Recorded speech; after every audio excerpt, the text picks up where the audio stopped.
مسافر باندې قربانی نه د واجب او دغه مسافر نه چې سعودي او دوبۍ کې اخوال ته په کلونو اوسېږي مسافر دی ته وایي چې 77 کیلومتر په فاصله دی په سفر کې او کمزې کې پاتې کېږي اول ته د 15 ورځو نه کم اراده وي شرعي سفر چې کم دی ها نو چې دا شرایط پکې او بل چې مالداري نو په دغه قرباني واجبي قرباني چې دا علما وایي چې کم سړی عاقل وي بالغ وي مسلمان وي او آزاد وي او موقیم وي پکور کلی لکه مسافر نه ښه چې عاقل وي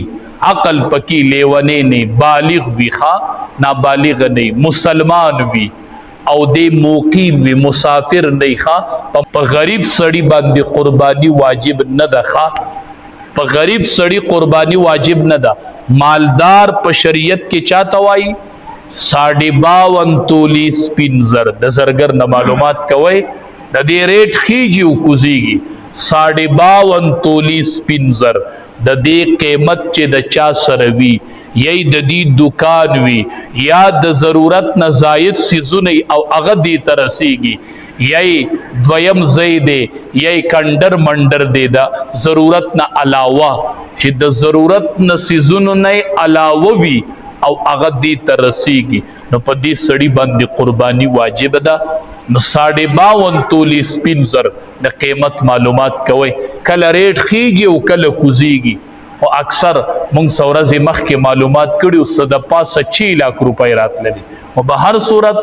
تاسو ځان له معلومات کوي د وخت مناسب چې د قرباني ورځې نږدې شي هغه ورځو کې معلومات د زرګر نه وکړه خو په دې باندې کال تیرېدل شرط نه دی ګورې ښه چې کال به په دې تیریږي هلته به قرباني کوي په زکات کې په دې مال کال تیرېدل شرط دی او په قربانۍ کې په دې باندې کال تیرېدل چې دی هغه شرط نه دی سبا اختر دی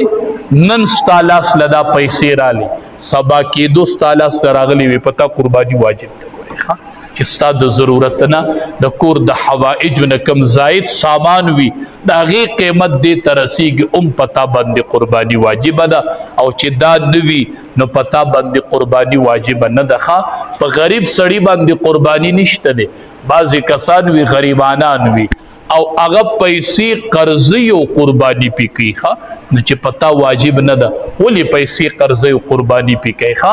دغه پیسې د بچو نفقه ده در باندې د بچو رزق دی در باندې په دغه پیسو بچو له اختر له کپړې والا دغه د دین ډیر ضروری دی چې واجب در باندې نه نو ته بیا ګناهګار نه او